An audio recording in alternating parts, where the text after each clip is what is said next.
Hello, I am J.S.Watts, and in this video I'm going to be reading a short extract from my dark literary fiction novel, A Darker Moon.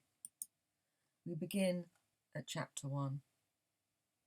A small brown owl perches on my cot rail, its huge yellow eyes like two full harvest moons. It may only be a little owl, but those eyes are big enough to drown an infant, and I have a sense of falling, of being sucked in and down towards two pools of deep moonlight. It is my earliest memory.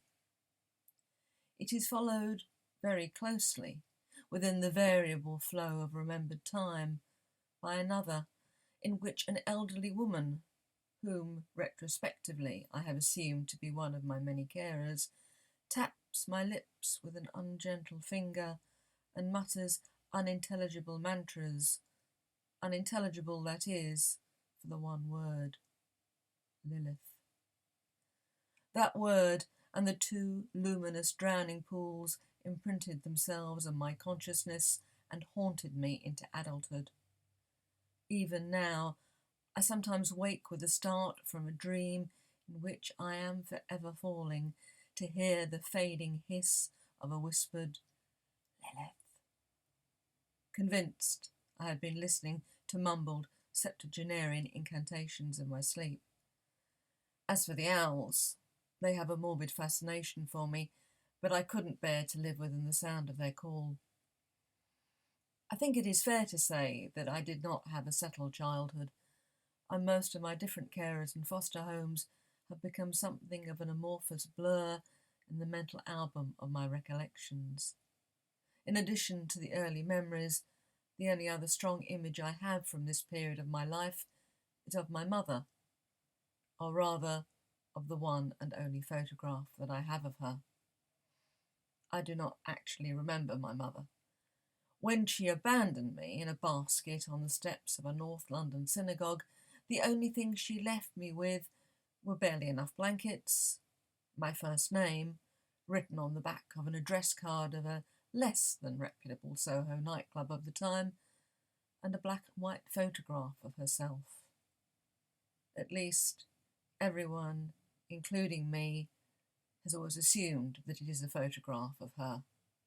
There is no name or inscription on the photo, or any other indication as to whom it is. But why would you leave a photograph of just anyone with an abandoned baby? It must be my mother. It has to be her. In the photograph, she is standing partially side on to the camera with her face turned to look at the photographer. She holds her hands behind her back, and in them is something dark. It's not clear what. A clutch bag or a book, maybe. Perhaps she was studious. Her hair is long, black and gently wavy. She is wearing it loose and slightly unkempt. Her dark eyes stare directly at the camera, her face unsmiling, but not stern, more quietly confident, mildly challenging, maybe a trifle arrogant. Wearing a long baggy dress and beads, a feather boa draped around her neck, and with her tousled hair, she looks like a hippie, a 60s love child. Sometimes I wonder if I was the real love child, a freebie that came with the free love of the era, an unexpected and unasked for acquisition that she felt equally free to give away and pass on without compunction or guilt. On days when I'm feeling somewhat more generous towards her, I wonder if she was a working girl, hence the nightclub card, who fell on hard times and gave me up with tears and regrets in order to give me a better life than she could offer. Who knows? I certainly don't. But at least I have the freedom to create stories that shine a little light on the gloomier and more uncertain parts of my life. Of my father, I know even less. No name, no photograph, no nothing. My hair and eye colour are dark like the woman's in the photograph. Does that mean that my father was equally dark? Or just that my mother's were the stronger genes of the two? The fact that I know nothing of my father does not bother me. The little information I have about my mother, as constructed from her possible photograph, gnaws away at me.